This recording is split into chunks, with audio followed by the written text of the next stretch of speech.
우리 기도하고 시작하겠습니다.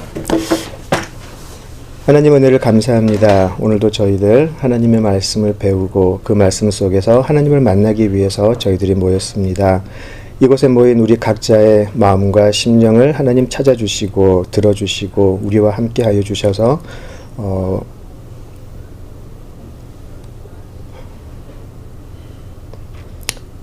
우리가 섬기는 하나님이 얼마나 좋은지, 얼마나 위대한 하나님인지 알게 하여 주시옵소서. 감사드리며 예수님 이름으로 기도드립니다. 아멘. 우리 오늘 본문이 마태복음 5장 3절에서 8절이거든요. 같이 읽고 시작하겠습니다.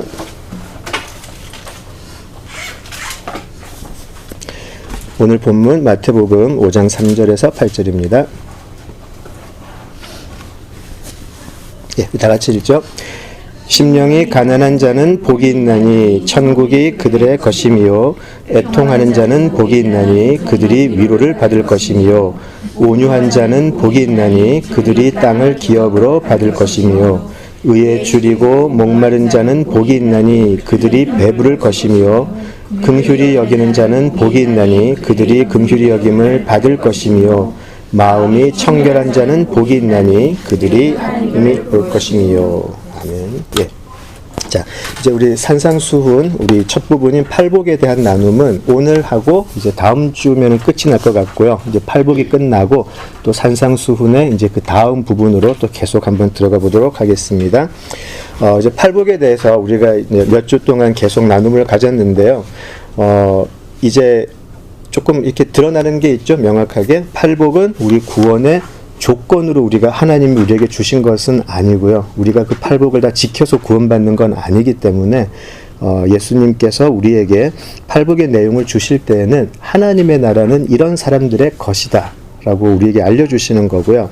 자, 그렇기 때문에 이제 하나님의 나라를 이제 우리가 알고 하나님의 나라를 바라는 우리가 됐기 때문에 참된 그리스도인이라면 우리가 지향할 수밖에 없죠. 이러한 삶을 우리가 진짜 하나님 나라의 백성이라면 하나님 나라 백성대로 살고 싶은 게 당연한 일이니까요. 그죠? 그러니까 우리가 지향할 수밖에 없는 삶의 내용이 되는데 그냥 그것이 그냥 삶의 내용으로 끝나진 않아요. 그냥 심령이 가난한 사람, 애통한 사람 다 듣기 좋은 말인데 그게 그냥 끝나는 것이 아니라 여기에는 이제 하나님의 의지가 들어온다는 거죠. 하나님께서는 하나님의 나라는 이런 사람들의 것이야. 이런 사람들이 축복을 받는 곳이야 라고 이야기를 하면서 그 다음에는 하나님이 이제 우리를 그 자리로 이끌어내시겠다라고 하는 의지가 이제 시작이 되는 것이죠. 그냥 우리에게 선언하신 것으로 끝나는 것은 아니라는 말이죠. 그러니까 하나님이 우리를 그 자리로 이제 끌고 가실 때에는 우리는 우리의 삶 속에서 그 하나님께서 이끄시는 과정을 살아낼 수밖에 없어요. 살아내야 돼요. 그리고 그 살아내는 과정이 참 이상하게도 우리가 사는 이 세상에서는 고난의 형태로 참 많이 나타나더라는 거죠. 물론 행복하고 기쁘고 그런 것도 있겠지만 하나님께서 우리들의 삶 속에서 이 팔복의 내용을 만들어 가실 때에는 참 많은 순간들이 우리에게는 고난이나 슬픔이나 아픔으로 다가오더라는 거죠. 자, 그렇지만 하나님께서는 예수님께서 말씀하시는 하나님의 나라는 그렇지만 하나님께서는 절대로 너희들을 이 자리로 이끄는 것을 멈추지 않을 것이다 라는 것도 예수님께서 함께 이야기를 하시는 것이죠. 자, 그리고 이제 우리가 그 팔복의 처음이 심령이 가난한 자로 시작을 했었는데 이제 우리가 계속해서 이제 공부를 하면서 8가지 다른 모습이 아니고 사실은 다 똑같은 모습인 걸 이제는 알게 돼요. 심령이 가난한 사람들은 애통할 수밖에 없고 애통하는 사람들은 긍휼히 여길 수밖에 없고 그죠? 그것이 다 이렇게 같이 모여 있다라는 거죠. 자, 그래서 이제 그렇다면 심령이 가난한 자는 이제 애통할 것이고 긍휼히 여길 것이고 의에 줄이고 목이 마를 텐데 이제 오늘은 마음이 청결한 자가 나오게 돼요. 마음이 청결한 자. 영어로는 pure in spirit이라고 되어 있어요. 그죠? 자, pure in spirit인데 자, 마음이 청결한 자가 누릴 복은 하나님을 보는 축복이다. 이렇게 나와 있어요. 하나님을 보는 축복. 그래서 거기에 대해서 한번 이야기를 나눠보면 좋을 것 같아요. 우리가 그 마음이 청결하다 그러면 어떤 그 이미지가 제일 먼저 떠오를까요? 마음이 청결하다. 마음이 청결. 어떤 게 제일 먼저 떠오를까요? 물이요. 물. 왜 물일까요? 씻어주.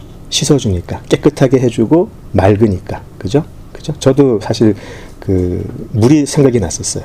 물이 생각이 났는데, 그러면 이제 또 이런 질문을 하게 돼요. 좀 이제 철학자들이 많이 하는 얘기인데, 그럼 마음이 뭐냐는 거죠. 마음이 뭔데 물처럼 깨끗해야 될까? 그죠? 이제 우리는 마음을 그릴 때 보통 하트를 그리고 여기 있다 그러잖아요. 근데 예수님이 사시던 그 당시 많은 로마 사람들에게 마음이 어디 있어요? 그러면 다들 여기를 가르쳤단 말이죠. 머리를 마음이라고 생각했어요. 왜냐하면 우리는 이제 그 하트라 그러면 그 감정, 감성 그런 것에 이제 가장 그 기본되는 것을 찾게 되는데, 또 많은 로마 사람들, 이 당시의 사람들은 마음이 마인드라고 생각을 했어요. 생각이 하트라고 생각을 했었어요. 그러니까 이게 사실 쉬운 문제가 아니라는 거예요. 그냥 마음이라고 했을 때 어떤 사람들은 뭐 양심? 그런 말 하는 사람도 있고요. 거기도 심자가 들어가긴 하네. 그죠? 근데 사실 이 마음이 무엇인가를 들어가게 되면 사실 좀 복잡해져요. 그리고 이 마음의 문제는 비교 종교학에서도 굉장히 좀 깊이 다루는 부분이에요. 특히 이제 그 들어보셨죠? 그 불교 같은 데서는 무념, 무상 그런 얘기 많이 하잖아요. 그죠? 생각이 없고 생각이 없어지고, 그죠? 그런 뭐 말들이 있어요. 이제 그 무념, 무상, 무주 뭐 그런 게 쫙 있는데, 이제 뭐 그런 거죠. 뭐 마음이 고요하고 마음이 편안한 상태가 되고 마음이 어디에 얽매이지 않고 자유로이 떠다닐 수 있는 그런 상태가 되면 마음이, 근데 참 재밌는 게 불교가 그런 무념, 무상의 이제 사람이 되면 어떻게 되느냐? 부처를 본다 그래요. 거기도 마음이 무념, 무상이 되면 부처를 본다 그러거든요. 재밌죠? 근데 여기서 예수님께서 말씀하시는 마음이 청결한 자는 그런 무념, 무상의 개념은 아닐 거라는 말이죠. 그죠? 우리가 마음이 맑다, 마음이 깨끗하다고 할 때 많은 경우 특히 이제 동양에 계신 분들은 그런 무념, 무상을 많이 생각을 해요. 마음이 깨끗해지고, 마음이 정돈되어지고, 이제 제가 예전에 있던 교회에서 그 구역 예배를 하는데, 이제 한국에서 이제 오신 지 얼마 안 되는 분인데, 그분은 교회를 안 나가시는 분이 이제 미국에 오셔가지고 제 구역 예배 오셨는데, 이제 구역 예배를 그때는 다 젊은 이제 가정들이 돼가지고 한 8시 모여서 거진 뭐 밤 12시 넘기는 거는 거진 뭐 항상 다반사였던 것 같아요. 이제 굉장히 오랜 시간 동안 구역 모임을 하고 나서 이제 그 오신 분이 그 말을 하더라고요. 이제 구역 예배 잘하고 이제 기도 다 하고 나서 자기가 한 가지 나누고 싶은 게 있다 그러더라고요. 그 이제 나눠보라 그랬더니 마음 수련회를 소개해주고 싶대요, 우리한테. 자기가 보니까 이 기독교인들이 기도 제목 나누고 하는 거 보니까 되게 마음의 갈등도 많고 고민도 많고 그게 참 힘들고 하는 것 같은데, 마음 수련회에 와서 마음 수련을 하면 이 모든 게 다 사라질 수 있다고. 이제 이런 걱정이나 두려움이나 그런 게 이 마음 수련을 통해서 이렇게 수련을 하면 다 없어지니까, 이제 시카고에 이제 그 하나 생겼다고. 자기가 이제 그 담당하시는 분하고 가까우니까 연락을 해주겠다고 우리를 전도를 하더라고요. 마음 수련회를. 근데 이제 그분이 하시는 말씀 중에 또 하나가, 그러면서 거기 가서 수련을 하면 목사님들 되게 많이 와요, 그래요. 이제 교회에서 교인들한테 이제 받았던 막 그런 거를 이제 쑥 다스리고 이제 다시 돌아가서 설교 잘하고 오신다고, 이게 절대로 기독교하고 이제 그런 게 아니라고 막 그렇게 하더라고요. 근데 그런 것도 아니죠. 우리가 마음을 다스리고 그런 것도 아니에요, 사실은.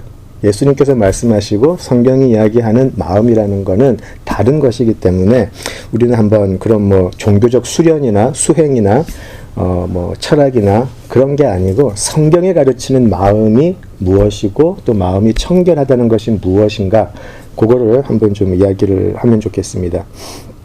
자, 우리 먼저 성경 몇 군데를 찾아볼게요. 우리 마가복음 7장으로 가보겠습니다. 마가복음 7장 21절에서 23절.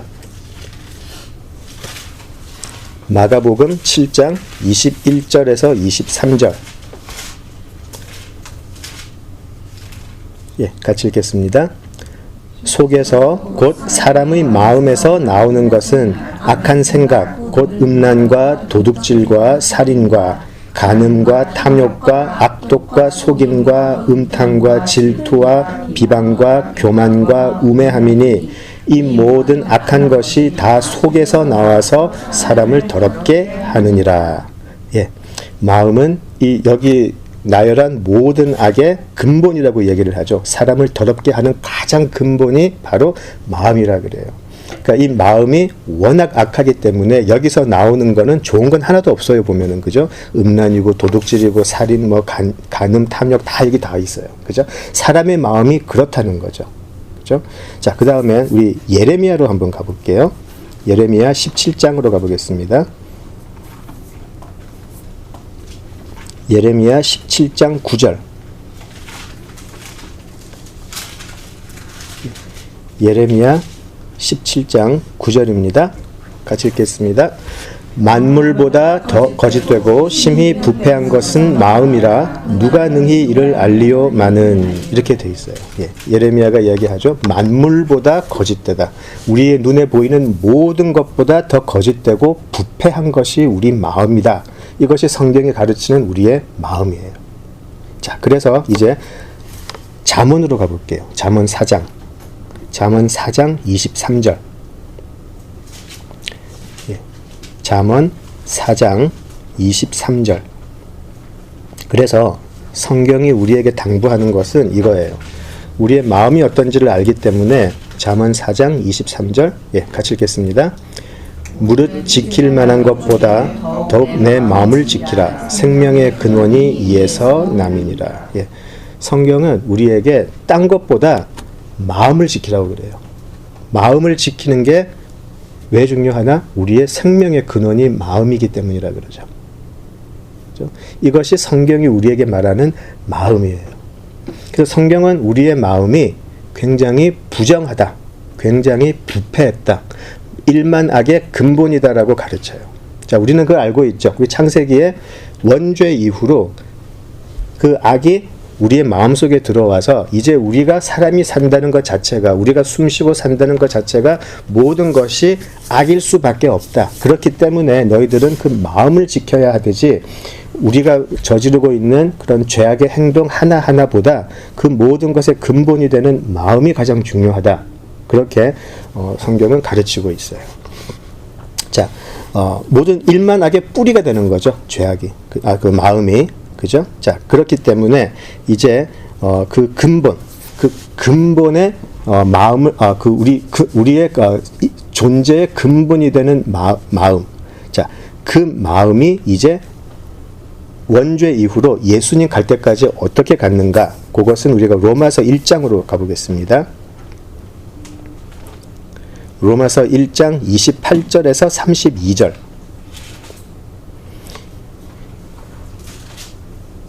이것이 우리의 상태예요. 1장 28절에서 32절, 로마서 1장 28절에서 32절입니다. 같이 읽겠습니다. 또한 그들이 마음에 하나님 두기를 싫어하매 하나님께서 그들을 그 상실한 마음대로 내버려 두사 합당하지 못한 일을 하게 하셨으니 곧 모든 불의, 추악, 탐욕, 악의가 가득한 자요 시기, 살인, 분쟁, 사기, 악독이 가득한 자요 수근수근하는 자요 비방하는 자요 하나님께서 미워하시는 자요 능욕하는 자요 교만한 자요 자랑하는 자요 악을 도모하는 자요 부모를 거역하는 자요 한 자요 배약하는 자요 무정한 자요 무자비한 자라. 그들이 이 같은 일을 행하는 자는 사형에 해당한다고 하나님께서 정하심을 알고도 자기들만 행할 뿐 아니라 또한 그런 일을 행하는 자들을 옳다 하느니라. 예, 이것이 우리의 상태라고 그래요. 우리의 상태예요. 자, 그 근본이 28절이죠. 마음에 하나님을 두기를 싫어했기 때문에, 마음에 하나님 두기를 싫어했기 때문에 이런 모든 악한 모습이 나올 수밖에 없다라는 것이죠. 그래서 28절에서 31절까지 우리의 모습이 그냥 적나라하게 나와버리고 있어요. 그죠? 여기에 해당되지 않는 사람은 없는데 더 악한 것은 32절. 지도하면서 남들도 시키더라. 이렇게 사는 사람들을 옳다 하더라. 이게 우리의 모습이라는 거죠. 그래서 이 마음이라는 것은 우리를 이런 악한 하나님 앞에 죄인으로 만드는 가장 근본되는 것이죠. 그죠? 자, 그러면 지금 1장 28절에서 그들이 마음에 하나님 두기를 싫어하며라고 되어 있잖아요. 그러면 무엇을 두고 있을까요? 그들이 마음에 하나님을 두기를 싫어했다면 그러면 뭐가 앉아 있을까요? 우상이 앉아 있고, 예, 자아가 앉아 있고, 그죠? 하나님 자리에 자아가 떡하니 내 인생의 주인, 내 인생의 주인은 나지. 그러고 앉아 있더라는 거죠, 그죠? 자, 굉장히 좋죠. 이 천상천하 유아독존이라고 해서 하늘과 땅 사이에 내가 가장 중요해요, 그죠? 틀리지 않은 것 같아요. 그리고 내가 만족하고 내가 기뻐하고 내가 옳다고 믿는 선한 삶을 살고 모든 것이 나의 생각이 기준이 되고 그런 자아가 하나님이 계실 자리에 떡하니 앉아있더라는 거죠. 자, 그런데 그것뿐인가? 과연 이 자아가 정말 내 마음에 앉아있나? 이거를 잘 보면 사실은 성경이 이야기하는 거는 그 자아 뒤에 악한 영을 이야기를 해요. 그냥 자아가 아니고 나를 끊임없이 미혹하고 나를 실족하게 하는 사실은 악한 영이에요. 자아가 앉아있지만 사실 이 자아는 이 자아를 조종하고 있는 악한 영이 실체로 앉아있더라는 거죠. 하나님 두기를 싫어하고 나를 내 삶의 목표를 극대화시키고 내 만족을 극대화시켜주는 사탄의 유혹이 오히려 앉아있더라는 거죠. 그래서 사실은 악한 영이 자아를 가장해서 앉아있어요. 하나님 자리에. 그죠? 그래서 아담과 하와를 생각을 하시면 아담하고 하와가 자기들 스스로 생각해서 선악과를 따먹은 건 아니잖아요. 그죠? 사탄이 와서 유혹을 했는데 넘어갔어요. 그래서 우리가 하와가 선악과를 따먹었다라고는 하지만 사실 그 하와를 유혹한 건 사탄이었어요. 그죠? 그래서 사탄이 옆에서 계속해서 우리로 하여금 네가 있어야 할 자리에 하나님이 있네? 네가 있어야지. 계속해서 유혹을 한다라는 거죠. 그래서 그렇게 생각을 하면 지금 이 마음속에 앉아있는 자아라는 것은 사실은 악한 영의 포로예요. 근데 사람은 하나님을 알기 전에는 내가 악한 영의 포로인지 모르는 거죠. 그래서 내가 내 생각으로 하나님 판단하고 내 생각으로 세상을 판단하고 그렇게 살더라는 거죠. 그죠? 자, 그렇기 때문에 하나님은 성경을 통해서 계속해서 우리를 판단하실 때 그 말씀을 하세요. 나는 너희들 겉의 모습 안 본다. 너희들 마음의 중심을 본다라고 항상 이야기하세요. 겉의 모습은 사탄이 유혹을 해서 얼마든지 좋은 열매로 포장해서 만들어낼 수 있기 때문에. 근데 하나님은 거기에 속지 않겠다고 하시는 거죠. 자, 우리 사무엘상 16장 7절로 갑니다. 사무엘상 16장 7절. 사무엘상 16장 7절입니다.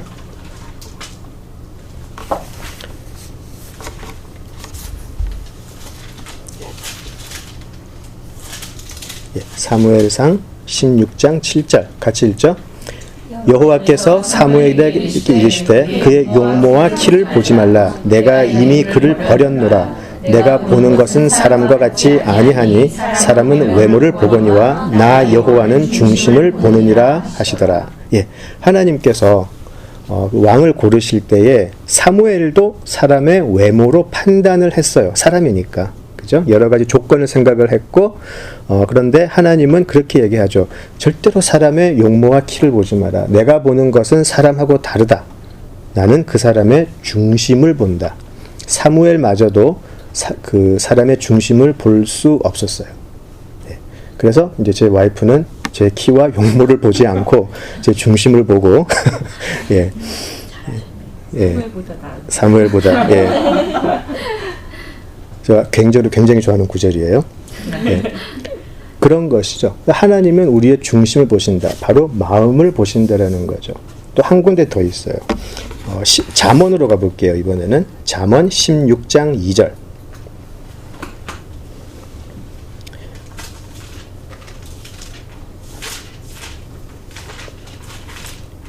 잠언 16장 2절입니다. 같이 읽죠. 사람의 행위가 자기 보기에는 모두 깨끗하여도 여호와는 심령을 감찰하시느니라. 예. 행위가 청결하게 보여요. 행위가 너무 선하게 보여요. 그렇지만 하나님은 심령을 감찰하신다라고 돼서 우리의 행위는 얼마든지 우리의 눈을 속일 수 있다라는 거죠. 여기서 이제 감찰하신다 그런 그 말씀은 꿰뚫어 보신다라는 의미도 있고 또 하나는 무게에 달아본다라는 말이에요. 네가 40일 금식 기도를 했냐? 자, 갖고 와서 진짜 내 진리와 한번 재보자. 그랬는데 이 40일 금식 기도가 만약에 참된 것이 아니고 남에게 보이기 위한 스스로의 만족을 위한 것이었다면 하나님은 그 무게를 댔을 때 깃털보다 가벼운 걸로 판단을 하시겠다라는 거죠. 남들이 볼 땐 아무것도 아닌데 아예 그냥 알아주지 않는데 하나님은 그 사람의 삶을 가지고 무게를 재시면서 너의 그 마음은 정말 이 세상 그 무엇보다도 더 귀하고 무거운 것이구나. 하나님은 그렇게 감찰하시겠다라는 거예요. 심령을 감찰하시겠다라는 거죠. 그래서 우리가 사실 이런 실수를 많이 해요. 우리가 이제 공동체 생활 같은 걸 하다 보면 이런 실수를 굉장히 많이 하게 되죠. 내 눈앞에서 기도 안 하면 저 사람은 하루 종일 기도 안 하는 사람 같고, 내가 성경 공부하는데 안 오면 저 사람은 성경 공부 안 하는 사람이고, 우리는 판단을 하게 되거든요. 근데 하나님은 그렇게 안 하시겠다라는 거죠. 그렇다면 우리가 하나님의 이 말씀을 믿는 사람들이라면 남 앞에서 보기 위해서 할 것인가, 진짜 하나님 앞에 내 마음으로 할 것인가. 그래서 예배조차라는 말은 틀렸네요. 예배가, 그래서 예수님께서는 너희들의 진리와 영으로, 여기가 하나님이 계신다, 저기가 하나님이 계신다, 그런 인간적인 말이 아니라 너희가 어느 곳에 있든지 간에 너희들이 전심을 다해서 하나님께 기도하면, 예배하면 그곳에 하나님이 같이 예배를 하신다. 그렇게 이야기를 하세요. 우리의 마음이 중요하다라는 거죠. 그렇죠? 자, 그런데 이미 예수님의 사역의 시간에 이미 이스라엘은 이 부분에서 실패했었어요. 그리고 예수님께서 그렇게 꾸중하셨던 사람들이 바로 너무나 선한 행위를 많이 했던 종교 지도자들이었어요. 그죠? 그들은 일주일에 적어도 2번 금식하고요. 정해진 시간, 하루에 3번, 4번 정해진 시간 시장에 나가서 사람들이 보는 곳에서 손을 벌려서 하나님께 기도했고요. 11조 꼬박꼬박 바치고요. 그들이 행했던 모든 종교적인 행위는 너무 귀해서 사람들이 따라갈 수가 없었어요. 그런데 예수님께서는 그 사람들을 보고 완전히 거의 사람 취급을 안 하시죠. 악한 자로 취급을 하시죠.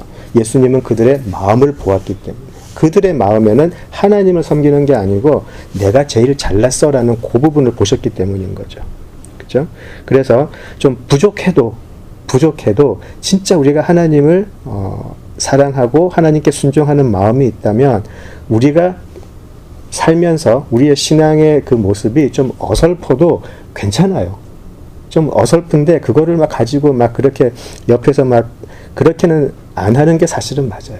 근데 우리는 우리의 눈으로 보이는 걸로 자꾸 정죄를 하다가 힘든 경우가 많이 있거든요. 근데 우리도 이제 하나님께서 그렇게 하시는, 하나님의 마음의 중심을 보시겠다는데 내가 뭔데 내 눈으로 보이는 걸 판단을 할 건가 좀 생각을 해봐야 돼요, 사실. 이 행위가 아니고 마음을 감찰하시는 예수님께서 이제 2가지 다른 평가를 내리시는 게 이제 성경에 나와 있어요. 우리 마태복음에서 하나 찾아볼게요. 마태복음 12장으로 한번 가보는데요. 제가 방금 이야기했던 그 종교 지도자들에 대한 예수님의 평가예요. 자, 마태복음 12장인데요. 우리 일단 21절에서 25절을 먼저 읽겠습니다. 21절에서 25절 먼저 같이 읽겠습니다. 그때에 귀신 들려 눈 멀고 말 못하는 사람을 데리고 왔거늘 예수께서 고쳐주심에 그 말 못하는 사람이 말하며 보게 된지라. 무리가 다 놀라 이르되 이는 다윗의 자손이 아니냐 하니 바리새인들은 듣고 이르되 이가 귀신의 왕 바알세불을 힘입지 않고는 귀신을 쫓아내지 못하느니라 하거늘 예수께서 그들의 생각을 아시고 이르시되 스스로 분쟁하는 나라마다 황폐하여질 것이요 스스로 분쟁하는 동네나 집마다 서지 못하리라. 예, 지금 예수님께서 이제 귀신 들려서 눈 멀고 말 못하는 사람을 고쳐주셨어요. 그죠? 고쳐주셨는데 사람들은 이제 이거 다윗의 자손이 아닌가 되게 놀랬어요. 근데 바리새인들은 어떻게 보죠? 바알세불은 그 비디오 게임 할 때 그 캐릭터도 바알세불이 있는데 그 사탄이죠. 예. 사탄의 힘을 입어서 귀신을 쫓아냈다. 예수님을 귀신 취급을 하는 거죠. 자, 그랬더니 31절로 가볼게요. 31절에서 35절 한번 읽어보겠습니다. 그러므로 내가 너희에게 이르노니 사람에 대한 모든 죄와 모독은 사하심을 얻되 성령을 모독하는 것은 사하심을 얻지 못하겠고 또 누구든지 말로 인자를 거역하면 사하심을 얻되 누구든지 말로 성령을 거역하면 이 세상과 오는 세상에서도 사하심을 얻지 못하리라. 나무도 좋고 열매도 좋다 하든지 나무도 좋지 않고 열매도 좋지 않다 하든지 하라. 그 열매로 나무를 아느니라. 독사의 자식들아 너희는 악하니 어떻게 선한 말을 할 수 있느냐. 이는 마음에 가득한 것을 입으로 말함이라. 선한 사람은 그 쌓은 선에서 선한 것을 내고 악한 사람은 그 쌓은 악에서 악한 것을 내느니라. 아멘. 우리가 잘 알고 있는 성령 모독에 관한 사건이에요.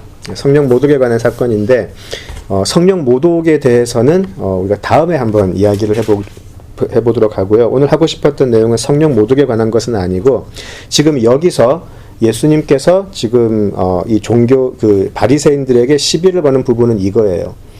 니들이 하는 그 말이 나를 바알세불로 보았다라는 것은 니들 마음이 악하기 때문이다.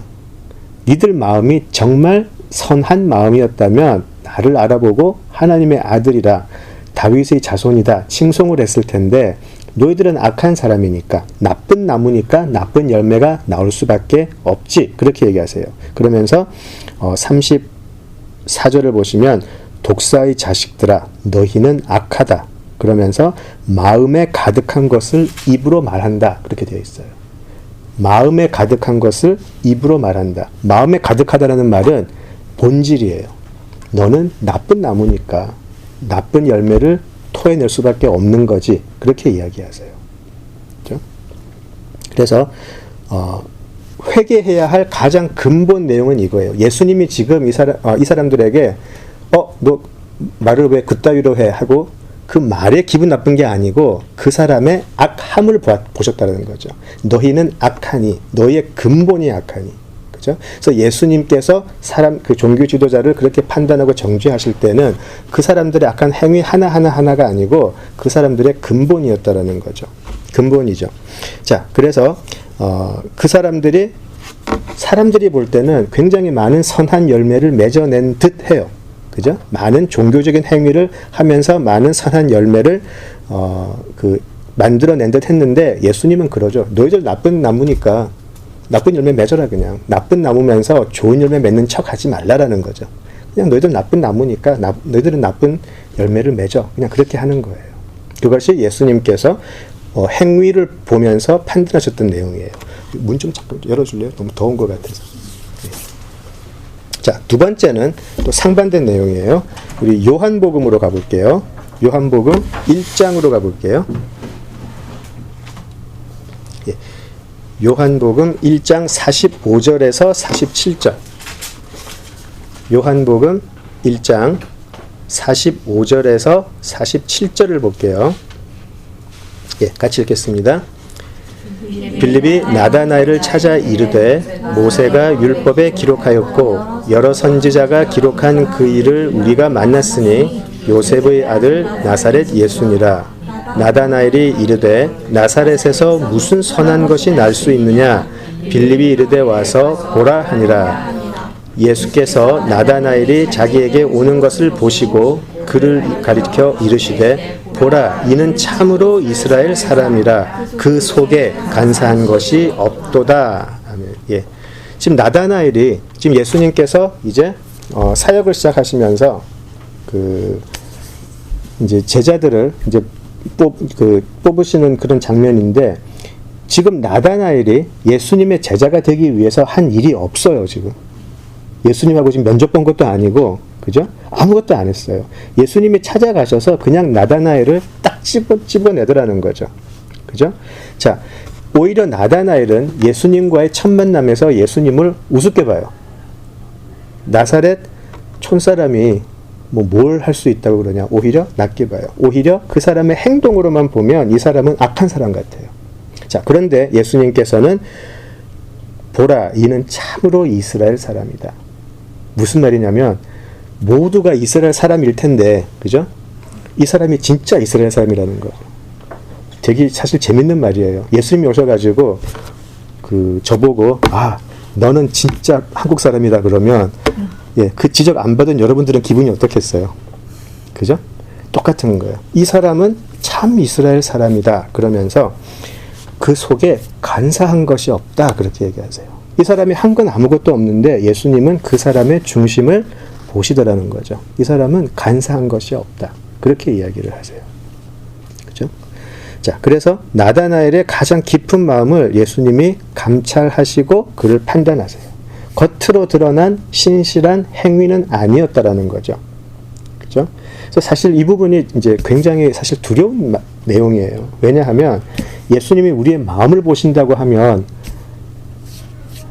굉장히 좀 부담되지 않으세요? 사실 우리가 신앙생활의 모습은 억지로라도 만들어낼 수 있어요. 억지로라도 만들어낼 수 있는데 예수님이 오셔서 그것을 무게를 다 달아보겠다고 하시니까 굉장히 부담스러운 거죠. 그죠? 그래서 신앙생활을 하면서 우리가 가장 두려워해야 될 부분 중에 하나가 바로 이 부분 같아요. 하나님은 속임을 당하지 않는다. 하나님은 항상 우리의 마음을 보신다라는 거. 그죠? 자, 그래서 이제 부패하고 성경 말씀대로 죄악에 찌들고 그런 우리는 거짓된 삶을 사실 살기도 하고요. 또 하나님 때로는 또 아주 때로는 하나님의 자녀로 당당하게 살아야 되는데 또 굉장히 뭐라 그럴까요? 세상 사람들보다 더 두려움으로 이 세상을 살아가기도 하고요. 이게 제일 우리를 힘들게 하는 것 같아요. 분명히 우리 마음속에 하나님을 열심히 제대로 믿고 싶은 마음은 다 있죠. 그리고 하나님만 만이 참 무서워요. 하나님만 의지하라고 하니까. 하나님을 의지하라고 하면 하나님도 의지하고 딴 것도 의지해 보겠는데 성경은 계속해서 하나님만 의지하라고 하는데 우리 마음이 안 놓이거든요. 우리라고 하니까 기분 나쁘신가? 저는 그렇거든요. 하나님만 의지해야 되는데 이게 참 힘들다라는 거예요.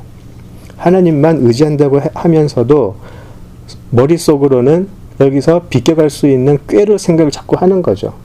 그리고 이것을 자꾸 하나님만 의지하고 하나님만 바란다고 하면서도 제 머릿속에는 다른 계산이 막 돌아가고 있어요. 이것이 어떤 물질적인 것이 될 수도 있고요. 아니면 이것이 어떤 다른 세상에 많은 것이 될 수 있어요. 그죠? 그러면서 이제 스스로 이제 속이기도 하고 그렇게 이제 되는데 이것이 성경의 구약에 이렇게 나와 있어요.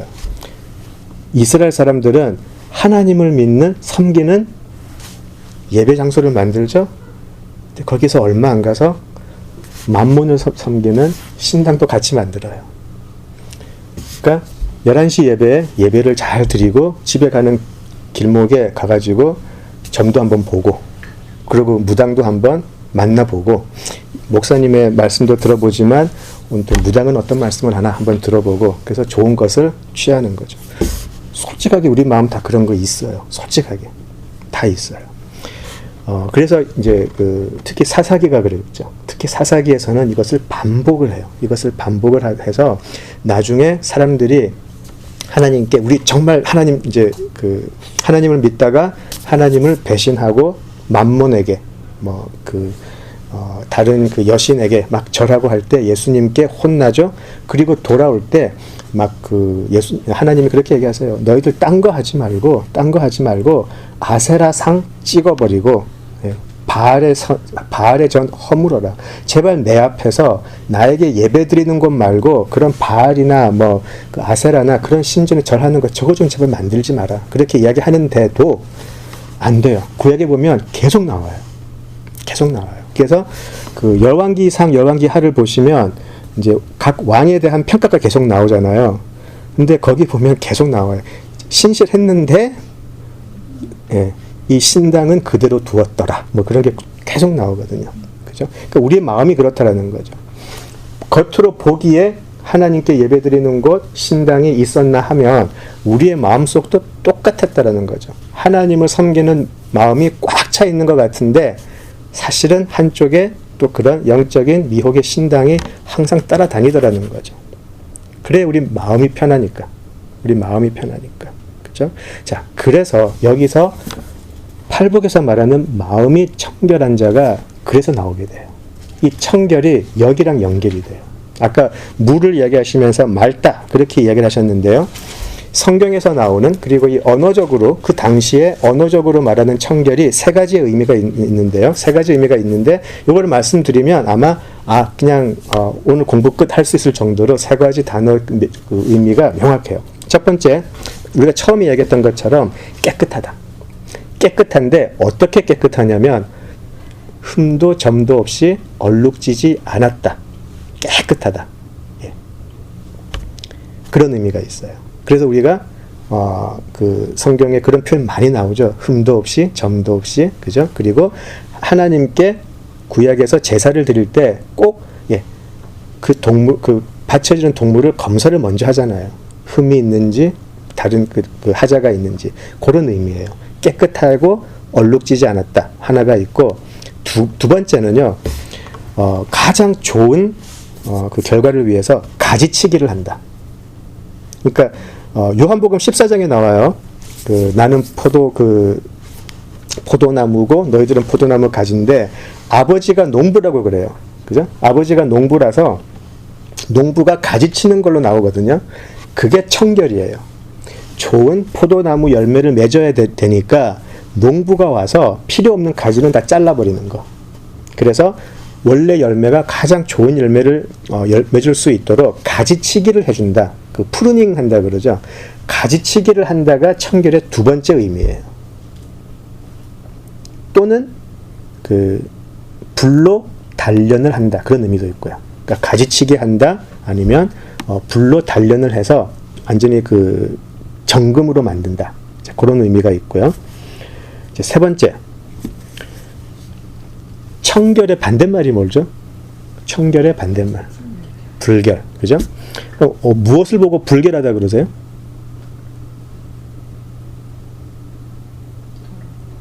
더럽죠. 그 의미는 있어야 할 자리에 아니고 딴 데가 있는 거. 우리가 어떤 집에 딱 들어갔는데 분명히 이렇게 그 아무것도 없는 걸 보고 청결하다 그러진 않잖아요. 그죠? 아무것도 없으면 청결하다 그러진 않아요. 마음 수련회가 원하는 건 그거예요. 딱 집에 들어갔는데 아무것도 없는 거. 무념무상이에요. 근데 이 청결은 의자가 있어야 할 곳에 의자가 있고 TV 스탠드가 있어야 될 때 TV 스탠드가 있고 소파가 있어야 할 때 소파가 있어서 모든 게 잘 정돈된 상태. 분명히 신발은 신발장이 있어야 되는데 신발이 막 흩어져 있으면 이거를 불결하다 그래. 이거는 청결하지 않다 그러는 거죠. 그러니까 잘 있어야 할 곳에 있어야 하는 것. 자, 그런 것들이 이제 성경에서 청결하다라고 할 때 그 언어적인 표현이에요. 그런 것들이. 자, 그래서 이제 이것을 놓고 보면 사실 답은 쉽게 나와요. 성경적인 청결함은 내 신앙에 어떤 불순물도 섞이지 않는 것. 내 신앙에 어떠한 불순물도 섞이지 않는 것. 하나님을 믿는다고 하면서 바알의 신전을 짓고 있는 것. 분명히 하나님께 간구를 하면서도 당장 내가 먹고 살기 위해서 수확은 많아야 되기 때문에 바알의 신전 가서 수확을 많이 하게 해주세요. 제사도 한번 지내보더라는 거죠. 그럼 불순물이 섞이지 않은 상태. 그리고 하나님하고 나의 관계는 정확한 자리에 있다는 거. 하나님은 나의 주, 하나님은 나의 아버지, 나는 하나님의 아들. 정확하게 있어야 할 자리에 있다라는 거죠. 아담과 하와는 하나님의 자리로 들어가려고 그랬어요. 자기 삶을 자기가 컨트롤 자리로 가려고 그랬죠. 이것을 성경적으로는 불결하다 그러는 거예요. 피조물이 창조주의 자리로 가려고 그랬다는 거죠. 그래서 성경적인 청결함은 내 신앙에 어떠한 불순물도 섞이지 않고 하나님하고 나의 관계는 하나님은 나의 아버지, 나는 하나님의 아들, 그 완벽한 그 인도하심과 순종, 그 자리에서 완벽하게 작동하고 있는 상태예요. 하나님은 내 아버지로서 나를 지키시고 나는 아들로서 아버지의 인도하심을 따라가고 이 완벽한 상태가 청결하다라는 거죠. 자, 문제는 이 청결함이 우리들의 삶에서는 완전히 깨져버려 있다는 거죠. 이것을 이해를 하지 못하죠. 믿지 않는 사람들은, 하나님의 영이 없는 사람들은. 자, 그런데 이제 우리가 믿으면서 우리가 성령의 은혜로 거듭나고 보니까 이 모든 세상이 하나님과의 관계가 일단 얼그러져 있어요. 우리는 하나님을 거부해요. 아까 우리가 보았듯이 마음에 하나님을 두기를 싫어해요. 하나님은 우리 마음속에 계셔야 되는데 우리 마음속에 두기를 싫어하는 관계로 어긋나 버렸다는 거죠. 자, 그리고 하나님을 믿는다고 하면서도 항상 양다리를 걸치고 있는 상태. 그것이 마음의, 우리 신앙의 불결함이죠. 자, 그래서 우리가 야고보서로 가보겠습니다. 청결함의 의미가 여기서 나오는데요. 야고보서 1장으로 먼저 가볼게요. 야고보서 1장 6절에서 8절. 예, 야고보서 1장 6절에서 8절. 예, 같이 읽겠습니다. 오직 믿음으로 구하고 조금도 의심하지 말라. 의심하는 자는 마치 바람에 밀려 요동하는 바다 물결 같으니 이런 사람은 무엇이든지 주께 얻기를 생각하지 말라. 두 마음을 품어 모든 일에 정함이 없는 자로다.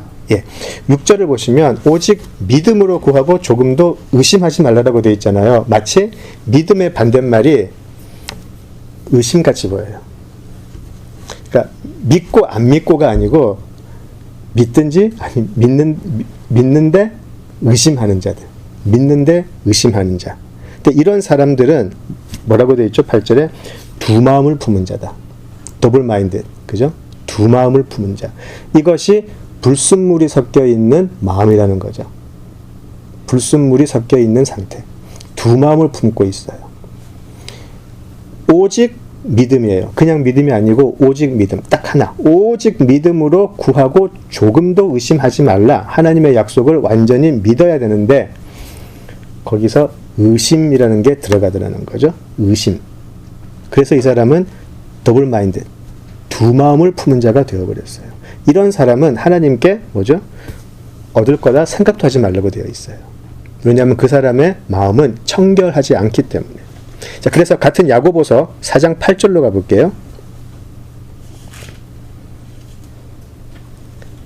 4장 8절.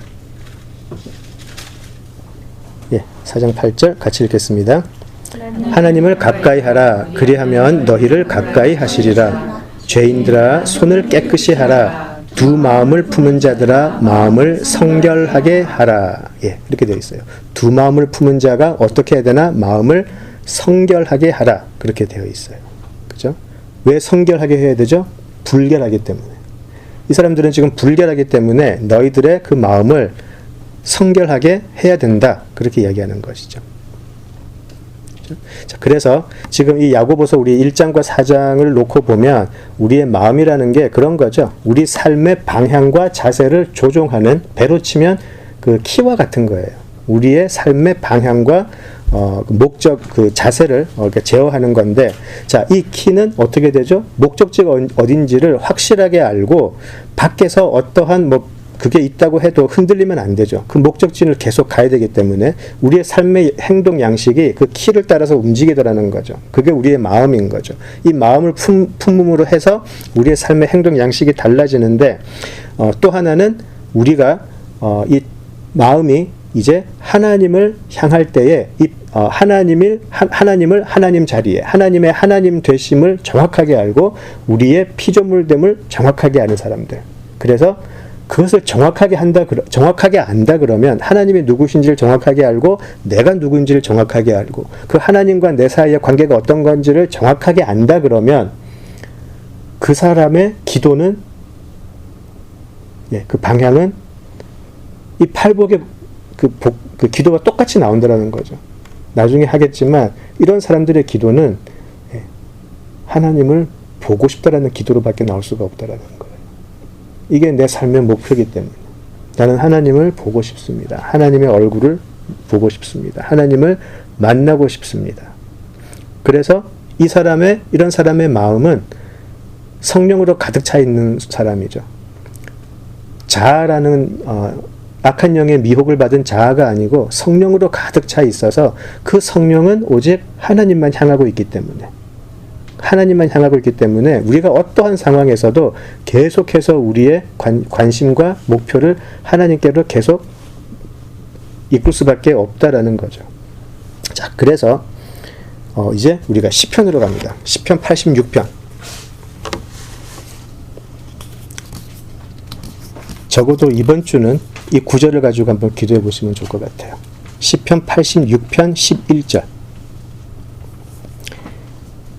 시편 86편 11절 같이 읽겠습니다. 여호와여 주의 도를 내게 가르치소서. 내가 주의 진리에 행하오리니 일심으로 주의 이름을 경외하게 하소서. 여기 일심으로라고 되어 있어요. 그죠? 예, 일심으로. 한국에 일심교회가 있어요. 예, 일심으로. 흩어지지 않고 두 마음이 아니고 세 마음이 아니고 일심으로 주의 이름을 경외하게 하소서. 영어로는요, 이 기도가 이것을 구하는 기도예요. Unite my heart라고 그래요. 내 마음을 하나로 모아달라고 그래요. 마음이 자꾸 흩어지니까, 두 마음으로 자꾸 흩어지니까 이 시편 기자는 이것이 자기의 기도예요. 하나님, Unite my heart. 내 마음을 모아주세요. 하나로. 그죠? 그게 ESV하고 킹 제임스는 Unite my heart라는 그런 기도가 나오게 되고 그 NIV는 보니까 Undivided heart라고 되어 있어요. 나누어지지 않은 마음. 그런 일심으로 살게 해달라고, 주를 경외하게 해달라고 기도하는 거죠. 그죠? 자꾸만 보니까 내 마음속에 성령도 있는 것 같은데 자아도 있고 악한 영도 있고 세상의 영도 앉아있고 이런 게 아니고 이렇게 성령 3분의 1, 세상의 영 3분의 1 뭐 그런 게 아니고 오직 성령 일심으로 주를 경외하게 하소서. 그런 거죠. 그래서 우리의 마음이 얼룩지지 않은 상태, 그걸 마음이 청결하다, 마음이 퓨어하다라고 이야기하는 거죠. 그래서 한번 요즘 우리 교회를 생각을 해보시면 어떨까요? 우리 현대 기독교가 퓨어하다고 할 수 있을까요? 물어보고도 참 한심한 질문한 것 같은데 요즘만 그런 건 아니에요. 사실 기독교는 기독교라는 그런 그런 좀 제도권적으로 만들어지고 난 후에 기독교는 항상 그런 많은 잘못을 저질러 왔죠. 많은 잘못을 저질러 왔고 이제 뭐 그렇게 해왔는데 뭐 사실 뭐 2000년대 들어서 갑자기 이상해진 것도 아니고 늘 그래왔어요. 늘 그래왔는데 조금만 제가 더 들어가고 싶은 부분은 이 부분이었어요. 이 마음이 청결하다라는 이 문제가, 그 마음이 청결하다는 게 사실은 굉장히 영적인 문제잖아요. 굉장히 영적인 문제인데 요즘 우리 기독교나 교회 모습 속에 그런 미혹의 영의 모습들이 많이 들어가 있는 게 사실이에요. 근데 우리는 그것들을 잘 분별하지 않고 무분별하게 받아들여 가지고 기독교의 이름만 딱 입혀가지고 교회 안에서도 하는 경우가 굉장히 많이 있거든요. 근데 이거는 사실 우리가 분별을 해야 돼요. 우리가 분별을 해야 되는데 지금 우리가 보았듯이 굉장히 순결한 그 모습으로 지켜내야 되는 것이 하나님의 교회인데, 지금 굉장히 많은 세상의 영들이 교묘하게 들어와 가지고요, 우리의 그 교회 모습 속에서 그 죄에 대한 무게를 살짝 빼고, 십자가를 살짝 빼고, 부활 믿어도 좋고 안 믿으면 할 수 없고, 조금씩 그것도 어떤 것으로? 세상의 지식이나 지혜의 이름으로 많이 그렇게 해요. 근데 우리는 분별하지 못하다는 거죠. 그래서 이 초대교회 때부터 있었던 일이에요. 그래서 요한 1서에서도 사도 요한이 그러죠. 그 영을 다 믿지 마라. 지금 이상한 영들이 이미 세상에 나와 있고 교회 안에도 들어와 있다. 이것은 초대교회 때부터 있었던 일이에요. 미혹의 영은 항상 교회 밖에 있지 않아요. 미혹의 영은 이상한 모습으로 초대교회부터 들어와 가지고요, 우리를 굉장히 혼란스럽게 해요.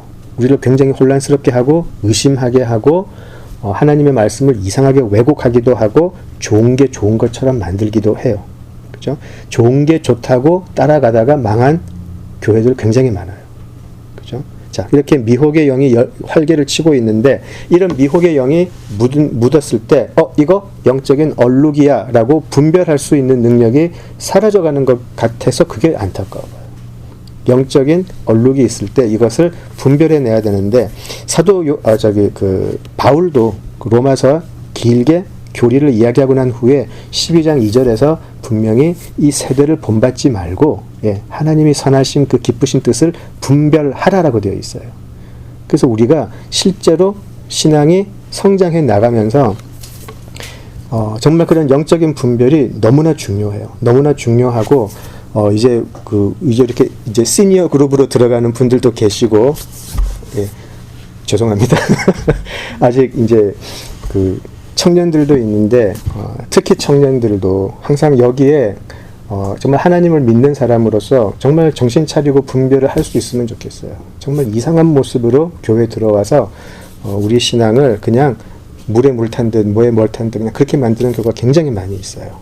자, 그래서 그런 영적인 우리가 청년들을 위해서 기도하고 다음 세대를 위해서 기도한다라고 많이 하는데, 사실은 저는 이 부분을 개인적으로 많이 기도를 해요. 영적 분별을 할 수 있는 세대가 되기를 진짜 바라요. 요즘 너무나 많은 게 혼탁해져 있어서 영적 분별력 무너지면 공동체 무너지는 건 시간 문제인 것을 교회 역사가 이야기해주고 있어요. 교회 역사가 해주기 때문에 조심해야 돼요. 자, 그래서 이제 마음이 청결하다는 게 어떤 건지를 알았어요. 자, 그런 마음이 청결한 자가 어떤 행복을 누릴 것인가 라고 했더니, 하나님을 볼 거다라는 이야기를 하세요. 그죠? 하나님을 볼 것이다. 근데 이제 이것을 준비하면서 이거는 너무 쉽다라는 생각을 했어요. 왜냐하면 세상의 여러 것들과 얼룩지지 않고요, 오직 하나님만을 바라는 사람이면 그 사람의 기도 제목은 당연히 하나님을 보고 싶어 하는 것이겠다. 진짜 하나님 보고 싶어 하는 것이겠다. 근데 하나님을 보게 해주겠다. 하나님을 볼 수 있을 것이다. 라고 하니까 저는 너무나 당연하게 느껴졌어요. 근데 이게 당연하게 느껴지는데, 성경에서는 원래 그거는 안 되는 일이거든요. 하나님의 얼굴을 보면 안 되는 일이잖아요. 그죠? 그래서 우리 많이 찾아봤는데 제가 읽어드릴게요. 우리가 자주 얘기했던 부분이라서, 원래 성경에서는 하나님을 본다는 것은 죽음을 의미했어요. 그죠? 그래서 출애굽기 19장 21절에 이렇게 돼 있어요. 제가 읽어드릴게요. 여호와께서 모세에게 이르시되 내려가서 백성을 경고하라. 백성이 밀고 들어와 나 여호와에게로 와서 보려고 하다가 많이 죽을까 하노라. 하나님과 맞닥뜨린다는 것은 그냥 우리가 죽는 거예요. 그죠? 자, 출애굽기 33장 20절에 보시면 또 이렇게 이야기하세요. 또 이르시되 네가 내 얼굴을 보지 못하리니 나를 보고 살 자가 없음이니라. 하나님 보면 살 사람이 없더라는 거죠. 자, 그러면 마음이 청결한 사람을 죽이고 싶어서 하나님이 만나게 해 주시진 않았을 거 아니에요. 그죠? 다른 것이죠. 그죠? 자, 시편에서 많이 봐요. 왜냐하면 시편의 기자가 하는 기도의 대부분이 결론이 하나님의 얼굴을 구합니다. 하나님을 보고 싶습니다. 이거예요. 참 그래요. 이 시편의 기자가 그렇게 갈등과 고통과 아픔 속에서도 마지막 그 사람의 기도는 항상 하나님 하나님의 얼굴을 저에게 비춰주소서. 제가 하나님을 만나게 해주소서. 제가 하나님을 볼 수 있게 해주소서. 모든 그 사람의 삶의 문제 해답은 하나님을 만나는 거였어요. 그렇죠? 그래서 시편이 이렇게 보시면 참 마음에 너무 와닿는 게 많아요. 한번 우리 시편 24편을 한번 보실게요.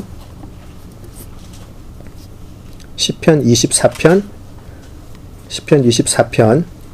3절에서 6절을 보죠. 시편 24편 3절에서 6절. 예.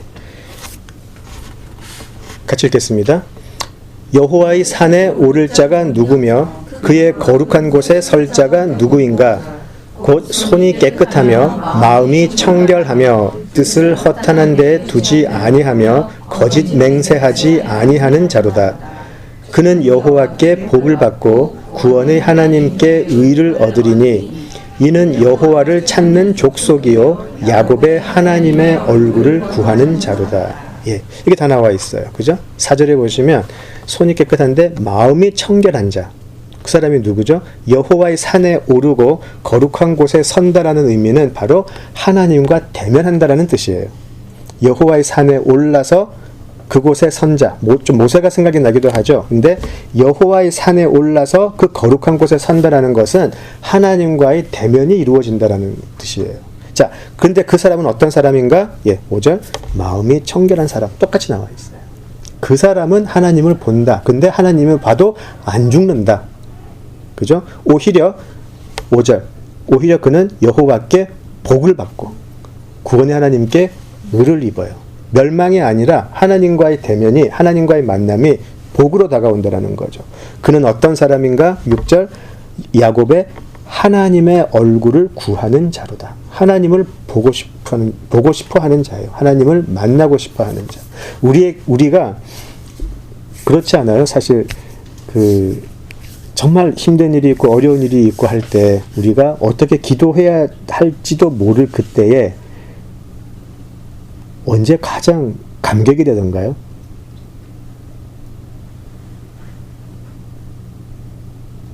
그냥 하나님이 내 기도를 들으신다? 그것만으로도 엄청 감동되지 않으시던가요? 근데 하나님이 내가 12월 한 12일 한 5시까지는 내가 모든 것 다 해결해 줄게. 그런 거 아니잖아요. 그런 답을 구체적으로 받는 것도 아니에요. 근데 하나님이 내 기도를 듣고 계시는구나 그것만 알아도요. 우리는 무너지잖아요. 너무나 감사하고 감격해서 하나님이 내 기도를 들으신다. 그게 하나님을 만나는 거죠. 그게 하나님을 만나는 거죠. 하나님의 산에 올라서 하나님의 거룩한 곳에 서서 하나님이 내 기도를 들으신다. 하나님이 나와 함께 하신다로 그걸로 충분한 사람이 되어버리죠. 그때 우리의 마음이 꽉 차지 않나요? 하나님이 나와 함께 하신다. 그죠? 시편 11편으로 한번 가볼게요. 시편 11편 7절. 시편 11편 7절. 같이 읽겠습니다. 여호와는 의로우사 의로운 일을 좋아하시나니 정직한 자는 그의 얼굴을 배우리로다. 예. 여기는 하나님의 얼굴을 볼 수 있다. 누구죠? 정직한 자. 그죠? 자, 근데 하나님은 의로우셔서 의로운 일을 좋아하신다고 그래요. 우리 완벽한 창조 질서에서 하나님께서 보시기에 좋은 그대로의 모습이에요. 그게 의의 모습이에요. 하나님이 자신의 가장 선한 모습으로 가장 아름답게 지었던 모든 것이 다 제자리에 있는 상태. 하나님과 사람은 그 가장 가까운 교제를 하면서 그 관계에 놓여 있고, 그 사람은 하나님께서 만드신 이 모든 세상 만물을 하나님의 의로우심으로 다스리고, 하나님께서 보시기에 가장 좋은 모습, 하나님께서 보시기에 완벽하게 좋은 모습, 그런 상태에서는 우리가 하나님의 얼굴을 볼 수 있다라는 거죠. 피조물이 창조주를 만날 수가 있게 돼요. 그죠? 그리고 여기서 정직한 자라고 되어 있잖아요. 이 정직한 자가 바로 두 마음을 품지 않은 사람이에요. 오직 하나님 앞에서 일심으로 나가는 사람. 그래서 하나님을 속이지 않는 사람. 하나님께 고백하는 그의 신앙이 진짜인 사람. 정직한 사람. 그 사람이 하나님의 얼굴을 본다라는 거죠. 자, 그래서 이제 17절로 갑니다. 17장으로 갑니다. 17편, 시편 17편.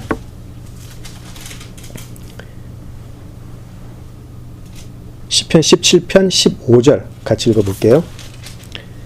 나는 의로운 중에 주의 얼굴을 배우리니 깰 때에 주의 형상으로 만족하리이다. 예, 이제 이 사람은 아까 시편 11편에서 말씀하신 것처럼 여호와는 의로우셔서 의로운 일을 좋아하시는데, 자 이제 이 17편에서는 자 내가 그 의로운 중에 하나님께서 보시기에 가장 완벽한 그 상태에서 내가 주의 얼굴을 본다. 그리고 나는 주의 형상으로 만족한다라고 이야기를 하죠. 근데 우리가 어떻게 이 의로운 중에 의로운 상태로 들어갈 수가 있나요? 우리가 어떻게 우리가 우리의 죄로 하나님과 우리 관계가 완전히 얼그러졌는데 어떻게 우리가 나는 의로운 중에 하나님을 만날 수 있다라고 할 수 있을까요? 안 되잖아요. 의로운 중에 있는 사람이 없기 때문에 아까 우리가 보았듯이 여호와의 얼굴을 보는 사람은 다 죽는다라고 하셨는데, 근데 이 사람은 시편에서는 의로운 중에 얼굴을 본다고 그래요. 그죠? 자, 여기서 이제 우리는 예수를 찾는 거죠. 예수를 그리스도라고 고백하는 사람들은, 그 사람들은 오직 예수를 통해서 하나님과 의로운 관계가 회복되었다. 우리는 그것을 복음이라 그러죠. 이것이 복음이에요. 그 예수 그리스도는 우리가 만들어낸 것도 아니고 우리가 부탁해서 오신 분도 아니고 하나님이 우리를 위해서 그냥 보내신 분이에요. 자, 그리고 우리는 그 예수를 우리를 위한 메시아로 보고 그리스도라고 고백을 하고, 그 그리스도를 통해서 가장 첫 창조 때 가장 완벽한 관계로 다시 돌아가게 돼요. 하나님과 우리 관계가 회복이 되는 거죠. 그리고 우리는 거기서 하나님의 형상을 보고 하나님의 형상으로 만족하나이다. 그렇게 기도한다는 거죠. 그죠? 그것이 마음이 청결한 자가 누릴 수 있는 최고의 복이라고 생각이 돼요. 우리 그리스도인들이 가질 수 있는 최고의 복, 하나님의 형상을 보고 만족한다. 그렇게 고백할 수 있는 것이죠. 우리 시편 한 편만 더 볼게요. 시편 42편. 너무나 잘 알고 있는 부분인데요. 시편 42편 1절에서 3절을 읽어볼게요. 시편 42편 1절에서 3절. 예, 같이 읽겠습니다. 하나님이여, 사슴이 시냇물을 찾기에 갈급함같이 내 영혼이 주를 찾기에 갈급하나이다. 내 영혼이 하나님 곧 살아계시는 하나님을 갈망하나니 내가 어느 때에 나아가서 하나님의 얼굴을 배울까? 사람들이 종일 내게 하는 말이 네 하나님이 어디 있느냐 하오니 내 눈물이 주야로 내 음식이 되었도다. 예. 이 1절에서 3절을 보시면 팔복에 나오는 그 사람의 모습이 그냥 다 나오는 것 같아요. 그죠? 자, 내 영혼이 하나님의 얼굴, 살아계신 하나님의 얼굴을 갈망하고 있어요. 지금. 그죠? 자, 이 사람은 세상의 눈으로 하나님을 찾는 게 아니에요. 세상의 눈으로 찾는 게 아니고 나를 나되게 하는 나의 가장 근본되는 영혼이 지금 하나님을 찾고 있다. 그렇게 이야기를 해요. 뭐죠? 내가 내 존재를 걸고 지금 하나님을 찾고 있다라는 거예요. 내가 내 목숨을 걸고 나는 하나님을 찾는다라는 거죠. 그래서 이 사람은 하나님을 찾는 것을 갈망한다, 갈급한다 그래요. 얼마나 갈망하고 있나요? 3절을 보시면 내 눈물이 주야로 내 음식이 되었다 그러죠. 그죠? 그냥 하나님의 얼굴을 보기 전까지는 이 사람은 눈물로 그냥 먹고 사는 사람이에요. 막연하고 그런 하나님이 아니라 내가 2절 살아계시는 하나님을 내가 꼭 만나야 되겠다. 살아계시는 하나님을 내가 꼭 만나야 되겠다라고 지금 기도하고 있어요. 눈물이 주야로 음식이 될 정도로 이 사람은 하나님의 얼굴만 찾고 있어요. 지금. 그죠? 딴 게 아니에요. 다른 걸 구하는 게 아니고 내가 이 하나님의 얼굴 언제 볼 수 있을까? 내가 하나님을 언제 만날 수 있을까? 오직 그것만 찾는 사람이에요. 이게 이 사람에게는 영의 굶주림이 되어버렸어요. 육의 굶주림이 아니고 이 사람의 영의 굶주림이 되어버렸어요. 내 영혼이 하나님을 만나기 전까지는 도저히 채워질 수가 없다라고 기도하는 거죠. 이 영의 굶주림을 아는 사람이 우리 그리스도인들이에요. 우리 그리스도인들은 세상적으로 아무리 잘 나가고 원하는 게 잘 풀려도 영혼이 갈급해져 버리면 어쩔 줄을 몰라 하잖아요. 다 느껴보셨죠? 내 영혼이 차지 않으면 내가 생각했던 모든 게 다 해결이 돼도 안 돼요. 그것으로 만족할 수가 없어요.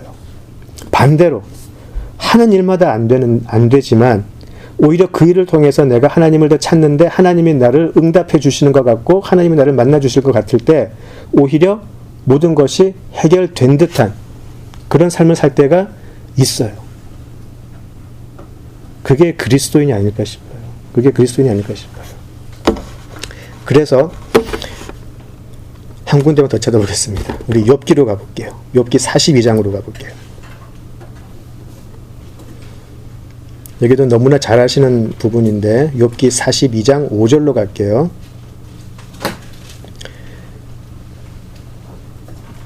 욥기 42장 5절 6절 읽겠습니다. 내가 주께 대하여 귀로 듣기만 하였사오나 이제는 눈으로 주를 배움나이다. 그러므로 내가 스스로 거두어드리고 티끌과 제 가운데에서 회개하나이다. 예. 자, 욥은 이제 마지막으로 정말 자기가 생각할 때 가장 선한 삶을 살았고 가장 선한 행위를 하는 삶을 살았다고 생각을 했는데 상상할 수 없는 고통을 겪었죠. 자, 그리고 나서 그는 하나님 앞에 온갖 질문을 해대요. 하나님이 거기에 일일이 답하지 않으시죠. 그때 하나님이 그 사람에게 보여주시는 것은 너 내가 누군지 아니? 그걸 이야기하세요. 자, 그 말씀을 하셨는데 욥의 대답이 이게 나오는 거예요. 내가 하나님에 대해서 듣기만 했는데 이제 눈으로 뵙습니다. 내가 생각에 나는 하나님 앞에 정말 의로운 삶을 살고 있고 딴 사람들이 인정하는 사탄까지도 인정하는 그런 의로운 삶을 살았는데 그때는 귀로 하나님을 들을 때였다라는 거예요. 그때는 귀로 하나님을 들을 때 나는 그런 삶을 살았는데 이제서야 내가 하나님의 얼굴을 봅니다. 그럼 그 중간에 뭐가 있었어요?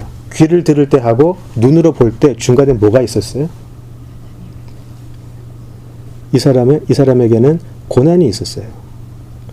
귀로 들을 때 눈으로 볼 때 사이에는 고난이라는 게 있었어요. 많은 사람들이 비껴가고 싶은 부분이지만 저도 매일 기도해요. 제발 이 고난 안 다치게 해달라고. 근데 이 고난을 겪고 난 후에 귀로 듣던 하나님이 이제 눈으로 보이더라는 거죠. 눈으로 하나님을 보고 나니까 이 사람은 제일 처음에 하는 게 뭐죠? 회개해요. 내가 아무것도 모르고 내가 설쳤구나. 내가 아무것도 모르면서 하나님 앞에 불평했었구나. 내가 아무것도 모르면서 하나님을 안다고 생각을 했었구나. 왜냐하면 욥이 하는 말은 그거였거든요. 어떻게 하나님이 나한테 이럴 수가 있어요. 그거였거든요. 하나님이 어떤 분인지를 만나고 나니까 이제 이 말이 쑥 들어가고 오히려 회개하게 되더라는 거죠. 자, 우리의 삶도 똑같아요. 살면서 무수한 질문을 하죠. 무수한 질문을 하고 때로는 뭐 두려움에 휩싸이기도 하고 욥처럼 분노하기도 하고 그 시편 73편은 그 한번 나중에 보시면 좋겠는데 시편 73편은 우리 모든 사람의 궁금한 내용이에요. 어떻게 저렇게 악한 사람이 저렇게 부귀영화를 누리다가 죽을 때도 저렇게 정말 편안하게 죽고 나는 하나님을 따라간다고 따라갔는데 나는 맨날 하는 일마다 안 되고 저렇게 하나님을 모욕하는 자인데 저 사람은 어떻게 자손들까지 잘 되고 나는 뭐가 이렇게 막히고 하나님 왜 이렇습니까? 우리 삶에 질문하게 돼요. 그죠? 아니 언제는 예수 믿으면 만사 형통이라며요. 근데 만사는 아니지만 한 1000사 정도는 불통이에요. 안 돼요. 하는 일마다 안 되고. 자, 근데 그때 그 사람의 해답이 어디서 나오는지 아세요? 시편 기자가 내가 도저히 이것 때문에 내가 너무너무 힘들었는데 내가 성소에 들어갈 때야 알았습니다. 그래요. 성소에 들어가고 나니까 저 사람들의 결국, 영혼의 결국이 어떻게 되는지 내가 그때 알았습니다. 그러면서 하나님을 찬양하기 시작을 해요. 하나님의 성소에 들어가는 게 뭐죠? 네. 하나님과의 만남이에요. 내가 성소에 들어가서 내가 하나님의 전 앞에 나아가니까 그때야 알겠습니다. 저 사람들의 결국 그리고 나의 결국이 무엇인지는 내가 하나님 앞에 나아가니까 그때 알겠습니다. 그게 시편 73편이에요. 우리 신앙에서 너무나 중요한 부분이라고 생각이 돼요. 두려움에도 휩싸여요. 하박국은 너무너무 무서워가지고 막 뼈가 녹는다 그런 표현을 해요. 그러면서 하나님 앞에 대들어요. 어떻게 저렇게 나쁜 놈들을 들어서 우리 민족을 칠 수가 있습니까? 막 대들죠. 하박국은 하나님 앞에. 욥처럼 분노하기도 하고요. 그런데 하나님의 답은 똑같아요. 모든 것의 답은 하나님을 만나는 거예요. 네가 나를 만나면, 네가 내 앞에 나아오면 그때 다 알게 될 거다. 그거죠. 우리가 가지고 있는 질문에 일일이 답해주지 않으세요. 그렇지만 우리가 바라는 거 사실 그거 아니에요? 내가 너와 함께 한다. 그거 하나 듣고 싶은 거잖아요. 그거 하나로 족하잖아요. 우리는. 그거죠. 하나님을 만남이에요. 자, 이제 결론으로 가겠습니다. 결론으로 가겠는데요. 이제 우리 지금까지 마음이 청결한 자, 그죠? 마음이 청결하고 이제 그 마음이 청결한 자들이 누리게 되는 그 복된 삶을 이야기를 했어요. 근데 이제 개인적으로 이 부분을 이렇게 그 준비를 하면서 계속 떠오르는 사람이 하나 있었어요. 계속 떠오르는 사람이 하나 있었는데 다윗이었어요. 다윗이 자꾸 생각이 났어요. 왜 그랬냐면 뭐 다윗은 사실 그 뭐 우리가 되게 좋게 생각을 하지만 다윗의 삶을 잘 보면 참 치사하고요. 참 치사하고 좀 이중적이기도 하고요. 좀 뭐라 그럴까요? 굉장히 좀 기회주의적이기도 해요. 이 사람은 굉장히 이렇게 안 좋은 면이 굉장히 많은 사람이에요. 거기다가 또 살인자죠. 그렇죠? 그러면서 이 사람은 왕이 되기 전에도 왕이 되고 나서도 사실은 자기 뜻에 따라서 굉장히 좀 이중적인 모습도 많이 보여주고 굉장히 좀 한마디로 얍삽한 모습을 많이 보여요. 근데 왜 하나님은 이 사람을 들어서 내 마음에 합한 자라 그랬을까? 왜 하나님은 이 사람을 그렇게 좋아하셨을까? 하나님은 이 사람을 마음이 청결하다고 보신 건가? 그 생각이 자꾸 들더라고요. 자, 아까도 이야기했지만 하나님은 그런 다윗의 잘못되고 죄악된 행동 하나하나에 대해서 심판하지는 않으세요. 뭐 하셨던 게 몇 개 있기는 있는데 일일이 다 하지는 않으셨어요. 그죠? 하나님이 정말 원하셨던 것은 그런 잘못은 하지만 그 다윗의 중심은 무엇인가 이것은 하나님만 알고 계셨던 것 같아요. 우리도 그렇고 믿지 않는 사람들도 그렇고 사실 우리를 판단할 때 우리의 행위로 판단을 하잖아요. 그죠? 우리 믿는다고 하는 교회 다니는 사람들이 하도 사고 많이 치고 다니니까 이제 개독교가 되어버렸어요. 그 사람들은 우리의 중심에는 상관이 없어요. 우리의 행위로 판단을 하죠. 근데 우리의 행위는 여전히 그 죄악된 행동을 많이 하기 때문에. 자, 그런데 하나님께서는 아까도 우리가 보았듯이 그 사람의 마음의 중심을 보신다라고 되어 있잖아요. 그래서 다윗을 이렇게 생각을 하면 그럼 하나님은 그 다윗의 중심에서 무엇을 보셨길래 내 마음에 가장 합한 자라고 하셨을까? 그 생각이 계속 들더라고요. 이 마음이 왜 이렇게 중요하냐면 그 가룟 유다하고 베드로의 공통점이 하나 있어요. 그 두 사람의 행동 중에 공통된 게 하나 있어요. 둘 다 예수님을 배신했어요. 근데 왜 가룟 유다는 저주를 받고 베드로는 사도 중에 그것도 최고 그게 됐을까? 그것도 사실 좀 궁금하잖아요. 그죠? 근데 뭐 어떤 사람들은 그런 얘기도 해요. 유다는 예수님을 팔아서 돈을 챙겼고 베드로는 말로 했지만 바로 돌아가서 막 울고불고 해서 괜찮았다. 뭐 그렇게 하는데 그건 조금 이렇게 좀 없어 보이는 해석 같고요. 그죠? 이제 그 요한복음에 보시면 그런 마음이 있어요. 그런 이야기가 있어요. 사탄이 가룟 유다에게 예수를 팔 생각을 마음에 심어두었다. 이렇게 되어 있어요. 그 마음에 예수 배신할 마음을 심어두었다. 인간적으로 만든 실수가 아니고 악한 영이 지배를 해서 악한 영을 따라서 그 일을 했다. 그게 가룟 유다에는 나와 있는데 베드로는 그런 게 없어요. 무슨 말이냐면 아까도 제가 말씀드렸지만 이 마음이 청결하다는 이 문제는 굉장히 영적인 부분이기 때문에 우리가 함부로 판단을 할 수가 없어요. 근데 가룟 유다는 분명히 성경에서 굳이 요한이 그 얘기를 해요. 마음에 심어두었다. 마음에 심어두었다. 근데 베드로는 그런 마음이 없어요. 그냥 인간적인 그 두려움 상황에서 그가 그냥 그렇게 했던 것처럼 나와 있거든요. 자, 여기 나와 있는, 제가 읽어드릴게요. 요한복음 13장 2절을 보면 이런 구절이 있어요. 읽어드릴게요. 마귀가 벌써 시몬의 아들 가룟 유다의 마음에 예수를 팔려는 생각을 넣었더라라고 되어 있어요. 넣었더라라고 되어 있어요. 자, 그런데 제가 이제 다윗 얘기를 해드릴게요. 시편 51편을 한번 보세요. 자, 다윗은 우리아를 죽여버렸어요. 그죠? 우리아를 죽이고 그 아내를 취했죠. 동침을 했어요. 근데 이게 드러났어요. 그때 회개를 하는데 이런 회개를 합니다. 자, 시편 51편 6절에서 12절인데요. 제가 한 절 한 절 좀 볼게요. 먼저 6절을 보죠. 자, 이제 하나님께 자기가 그 우리아를 죽이고 밧세바와 동침했던 것에 대한 회개의 기도인데 6절 보소서 주께서는 중심이 진실함을 원하시오니 내게 지혜를 은밀히 가르치시리이다. 그렇게 되어 있죠. 여기 이제 주께서는 중심이 진실함을 원하시오니 라고 되어 있죠. 이 정확한 표현은 마음속의 진실을 원하시는 주님이라고 되어 있어요. 세 번역에는 마음속의 진실을 원하신다.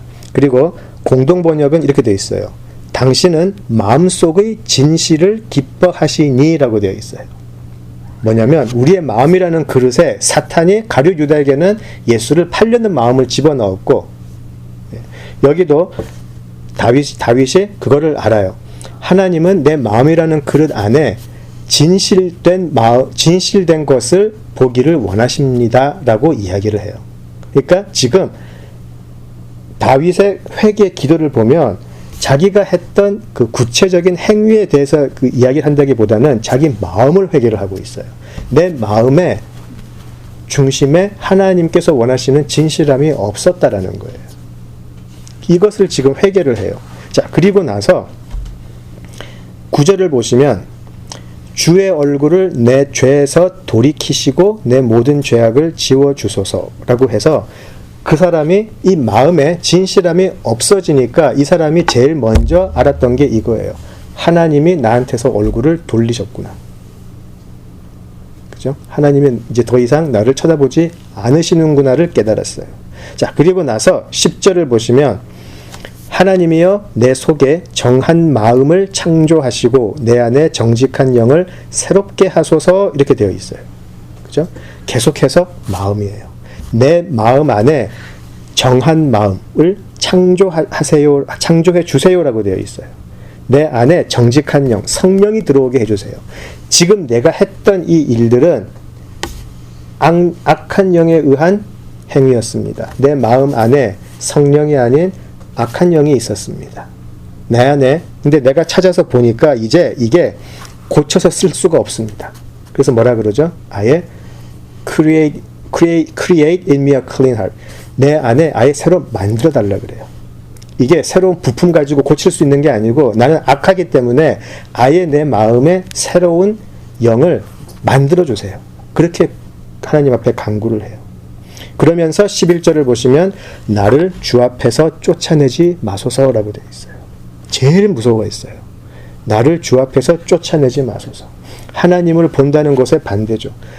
지금까지 다윗은 내가 하나님 앞에 늘 있다라는 의식 속에서 살아왔는데 이제 내 마음속에 도저히 고칠 수 없는 악한 영이 마음속에 있다는 걸 알고 난 후에는 하나님 얼굴을 돌려주세요. 그리고 제발 주 앞에서 나를 쫓아내지 마세요라고 간구할 수밖에 없었어요. 그러면서 주의 성령을 내게서 거두지 마옵소서. 성령이 내 마음에 있어야 되는데 악한 영이 있었다는 것을 알아버렸어요. 그래서 이 성령을 거두지 마소서. 그렇게 되어 있는 것이죠. 그가 제일 무서워했던 것은 이것이었어요. 하나님이 나에게서 얼굴을 돌리는 것. 하나님이 더 이상 나를 만나주지 않는 것. 내가 하나님을 만나려면 성령이 내 마음속에 있어야 되는데 이 성령을 가져가실까 봐 그게 제일 두려워했더라는 거죠. 예.